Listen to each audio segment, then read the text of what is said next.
we've got our background painted. I've traced the bird design down because I want to be able to see where I'm going to place my music notes. And after I traced it down, I went ahead and put a coat of the DecoArt multi-purpose sealer over it. Of course, that makes my tracing permanent, but it also will let me transfer my music paper notes and not lose my line drawing. So in your packet, I gave you a couple sheets of sheet music. They're both the same, but one is a mirror image of the other. And for doing the image transfer, we need the mirror image version. And so it has to be a laser copy. You can't use an inkjet copy because the inks will run. So you can print it out on an inkjet printer, but take it to someplace like Kinko's or Staples, someplace that has a copy machine that you can run it through and get a copy versus an inkjet print. And then you're going to tear this into smaller pieces.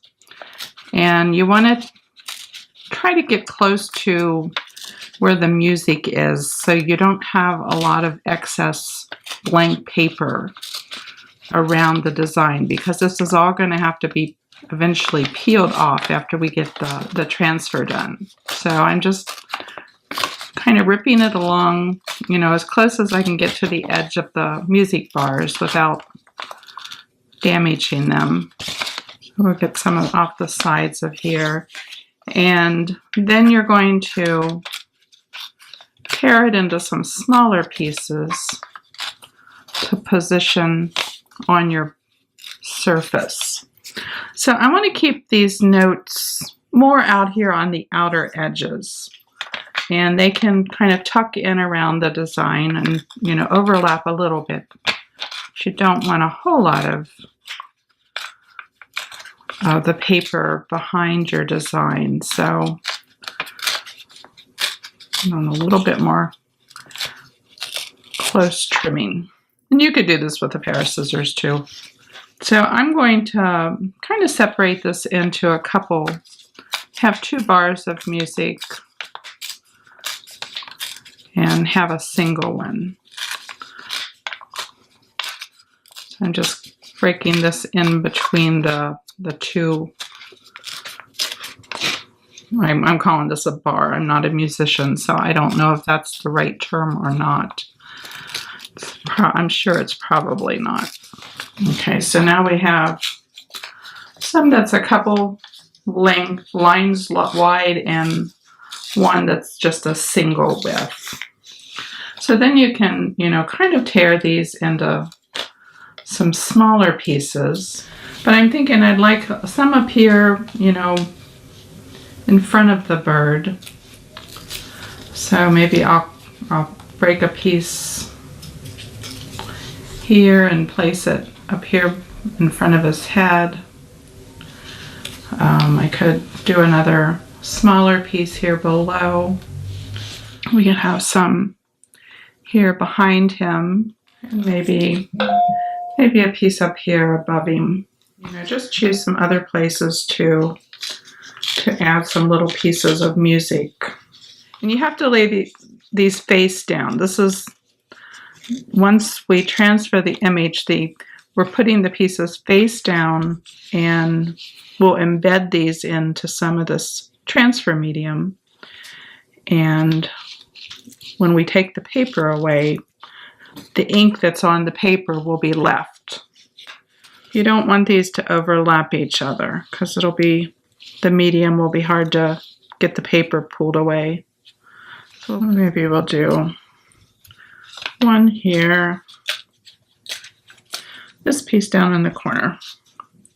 So we've kind of used everything up. So the next thing you're going to do is, I'm using this, it's Americana Decor image transfer medium. Looks like a white medium, but it dries clear. And we're going to start going around and picking these up. So, kind of remember where it's at. I'm going to brush some of this medium on the surface where it was. We're going to brush some of this on the ink side of your print. And then we're going to take that and lay it back down in that wet medium. And you want to push it down in there and try to make sure you get any air bubbles out. So just, these are small pieces, so you can just rub them with your finger. And you're just going to go around and do that with each of these pieces.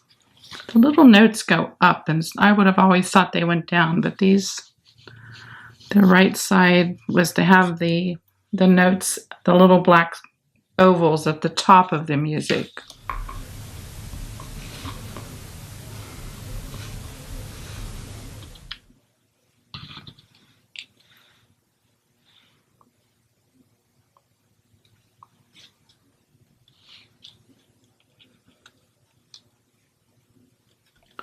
And you don't want to brush any of this medium on the back of it, because then it will make it hard to remove the paper, because that would seal it in. Once this dries, we're going to go back and wet all the paper and rub off the paper backing, and your ink will stay on the surface.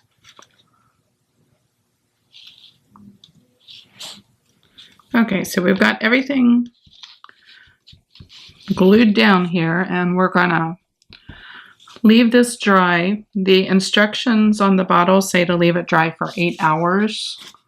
Now, of course, I never have enough patience to wait that long, so I try to speed it up with a hairdryer. So I'll go in and I'll shoot it with a hairdryer and let it sit for a while and cool off, and then I'll go back and do a hairdryer again. And another piece that I did this on, I was able to cut the dry time down to about 2 or 3 hours. But you really want to make sure it feels dry before you start adding water and trying to take the paper off. But we will come back after everything's dry and go on to that next step. So go have a snack or take a nap, and we'll be back after this all dries.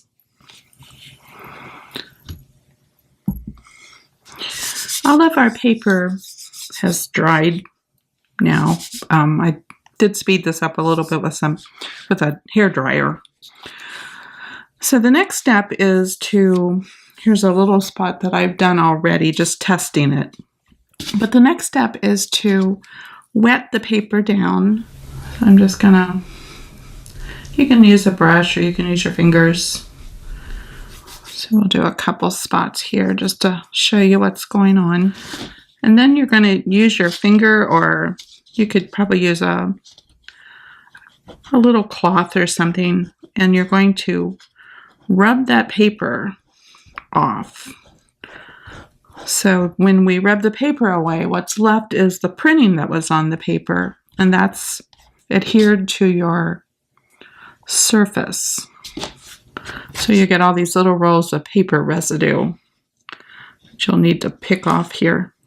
But when it dries, then again, you'll see here the paper's gone, and all that's left is that medium that we put down, and that has the ink from the laser copy embedded in it. So that's why it's important that your medium has had time to dry, so that everything sticks to your surface. And if it's not wet, then you'll just pick everything up. The paper comes off fairly easily, and it might take a couple times. If you get it off and then it all dries again and you see some whitish spots, you may not have gotten all the paper backing off, so you might need to wet it a second time and clean up any spots that still have some residue. So go through and wet your paper and get all your backing off, and then we're going to come back. I did want to point out, I would find a cloth or something, maybe an old rag, to work your paper off, because you can end up with blisters on your fingers if you try to do it all with just your plain fingers. I'm using a paper towel here, and scrubbing away some of these edges. An old terry cloth, washcloth would be a good thing to use. It has a little bit of texture and could help you get some of this little edge residue off. So go back to taking your paper off. I've got all my paper peeled off now, and I've dried this again with a hairdryer, but I'm still getting some little edges where my medium built up around the edges of the paper. So I'm going to take my sanding pad and sand some of these down. So just continue to sand till you lose those edges where you don't feel them, so everything's flat once again.